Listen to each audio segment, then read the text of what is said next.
మా కుటుంబ సభ్యులైన మా వాలంటీర్లందరికీ కూడా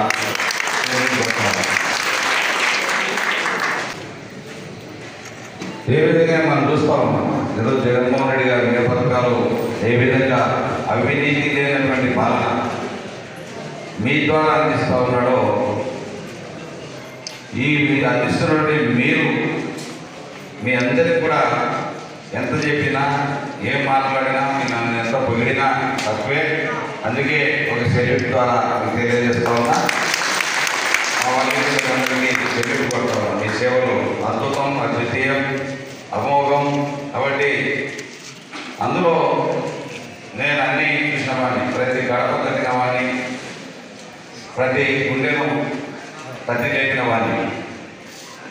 కాబట్టి నేను తిరిగిన సందర్భంలో ప్రతి గ్రామంలో కూడా మా వాలంటీర్ల గురించి, మా పిల్లల గురించి, వాలంటీర్లు ఏమైనా మీరు పెన్షన్ ఇస్తూ ఉన్నారు, ఆ పెన్షన్లో 50 రూపాయలు 100 రూపాయలు ఇచ్చామంట కదా, మా పిల్లలకంటే ఫస్ట్న పొరపాటు పడినా బాబా నాయన మా పిల్లలు అట్లాంటి కాదు, మంచోళ్ళు, మా ఆడపిల్లలు మంచోళ్ళు, ఆ పాపం మంచిది, ఈ పాపం మంచిది, ఆ పిల్లలు మంచోడు, నా మనవడు మంచోడు నాయన అని చెప్పి, నా మనవరాలు మంచిది నాయన అని చెప్పి అటువంటి ప్రశంసలు అందుకున్నటువంటి మీకు ఆ రోజు కరోనా కష్టకాలంలో ఎన్నో ఒడిదుడుకులు కొట్టుకొని ఒక మొక్కమని ధైర్యంతో ఆ రోజులు ఎన్నో ప్రశంసలు అందుకున్నారు.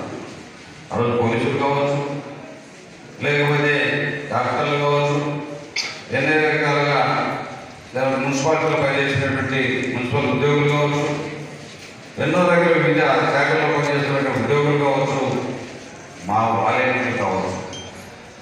రోజు ఎన్నిసార్లు చెప్పినా ఆ సంఘటన చూస్తే నిజంగా భయం వేస్తుంది, కలిసి వేస్తుంది. ఆ రోజు ప్రపంచమంతా జగోలు పెట్టి శవాలు గుట్టలుగా ఎక్కడ చూసినా కళ్ళెన్న పరిగెత్తలేదు. తల్లి చనిపోయినా, తండ్రి చనిపోయినా, తన బిడ్డ కళ్ళెదురుగానే ప్రాణాలు పోయినా, ఎక్కడ చూసినా ఆ రోజు ఎంతో దుర్మార్గం. ఎందుకంటే జగనన్న నవరత్నాలు పథకాలను రూపొందించి ఇంత చేసినప్పటికీ కూడా అవి సరిగ్గా ప్రజల్లోకి అందడానికి ఒక సారథిగా వారధిగా ఉన్న ముఖ్యులు మీరన్న వాళ్ళు లేకపోతే జగనన్నకు ఆశ, జగనన్న కన్న కళ, ప్రతి పేదవాడికి సంక్షేమ పథకం అందాలి, సుభిక్షంగా ఉండాలి అన్న అది కళ నెరవేరేది కాదు. ఇవాళ రాష్ట్రంలో ఎక్కడ కూడా మనం ₹1 అవినీతి లేకుండా రావడం జరిగింది. పోయినసారి 10,000 ఇచ్చినారు, కానీ ఈసారి మీ సేవలకు గుర్తించి 15,000 ఇచ్చినారు. 20,000ని 30,000 చేసినారు, 30,000ని 45,000. అంటే మీ కృషి అనేది ఫలించింది. మీరు ఎప్పుడైతే సేవాభావంతో చేస్తున్నారో గవర్నమెంట్ కూడా గుర్తించింది.